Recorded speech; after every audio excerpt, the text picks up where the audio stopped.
50 साल पहले का इमरजेंसी का दौर हमारे लोकतांत्रिक इतिहास में एक भयावह अध्याय के रूप में दर्ज है। तत्कालीन प्रधानमंत्री श्रीमती इंदिरा गांधी ने अपनी निरंकुश सत्ता को बनाए रखने के इरादे से 25 जून 1975 की आधी रात को देश में इमरजेंसी लगा दी थी। भारत के नागरिकों से उनकी स्वतंत्रता के साथ साथ उनके मौलिक अधिकारों को भी छीन लिया गया था। विरोध या आलोचना का सीधा नतीजा गिरफ्तारी थी। 1 लाख से अधिक लोगों को जेल में डाल दिया गया था।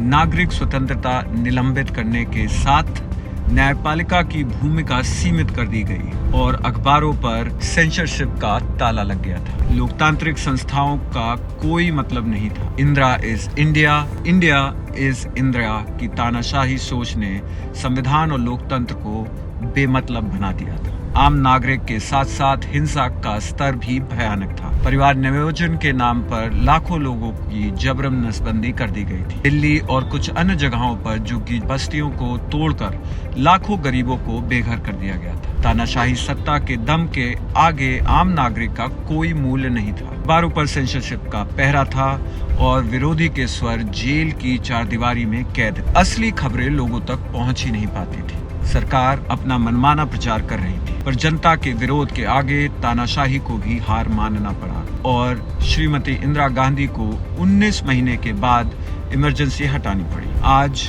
इमरजेंसी के लागू होने के 51 साल पूरे हो गए। इमरजेंसी अतीत जरूर है, पर वह एक गंभीर सबक भी है। इसके बारे में हमेशा चर्चा होनी चाहिए ताकि युवाओं, किशोरों और भावी पीढ़ियों को तानाशाही के खतरे का अंदाज रहे। देश को आजाद करने की लड़ाई बहुत बड़ा संघर्ष थी, पर अपनी आजादी और अपने लोकतंत्र को बनाए रखना भी लगातार संघर्ष है। नागरिक होने के नाते यह हमारी जिम्मेदारी रहती है कि हम अपने अधिकारों के साथ साथ अपने लोकतंत्र की भी रक्षा करें। लोकतंत्र की वास्तविक शक्ति की संस्थाओं और जागरूक नागरिकों में होती है। धन्यवाद।